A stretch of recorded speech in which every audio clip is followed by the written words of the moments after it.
So pulmonary fibrosis literally just means scarring of the lungs. It's a broad term that encompasses literally a couple hundred different causes of scarring in the lungs. So it's a very generic umbrella term.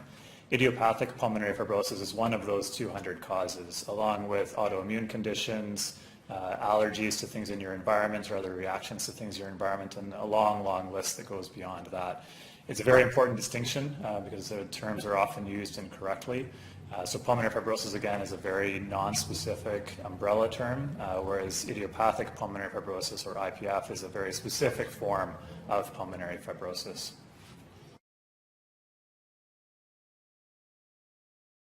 This depends on the subtype. So again, three major subtypes of pulmonary fibrosis would include idiopathic pulmonary fibrosis, which is most often men over the age of 50 who smoke or smoked and have acid reflux. Those are the main four risk factors for IPF, or idiopathic pulmonary fibrosis.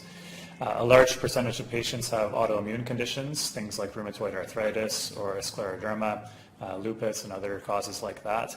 And then there's another large category of exposure-related pulmonary fibrosis, and those can be things that are in your environments, like mold or bird feathers, living around a hot tub with poor ventilation, living on a farm, as well as things like asbestos and silica and coal can cause pulmonary fibrosis as well. So it really depends on what subtype of pulmonary fibrosis you're talking about, but those are the main subtypes and the main risk factors for each of those.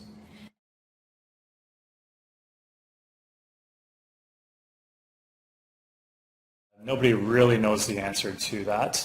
There's likely a combination of your genes and your environment, sort of like there is for almost any disease in humans at all, really.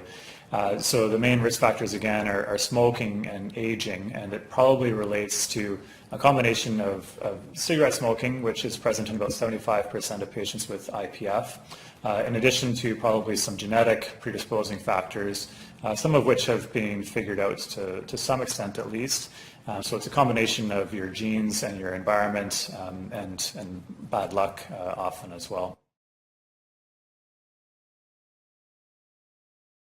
So this is a challenging area for respirologists. So pulmonary fibrosis is diagnosed often later than we would like it to be diagnosed, and that's because the initial symptoms are very nonspecific. Patients will often start having some shortness of breath that they might just think is age-related. They may have a cough as well, and there are lots of different causes of cough, many of which are more common than idiopathic pulmonary fibrosis or other subtypes of pulmonary fibrosis.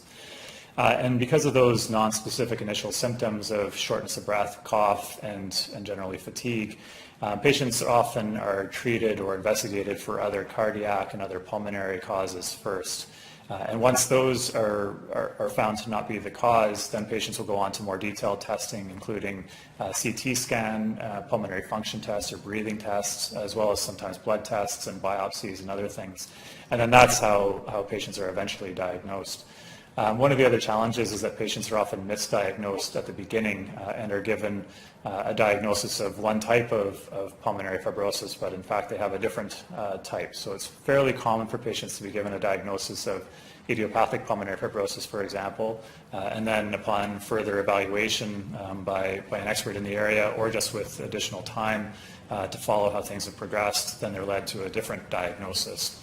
So I'd say about a third of the time the patients come to me with a given diagnosis of pulmonary fibrosis. We change them to a different diagnosis altogether. But to answer that question more briefly, is a combination of the patient's symptoms, physical examination, blood tests, breathing tests, CT scans, and sometimes biopsies.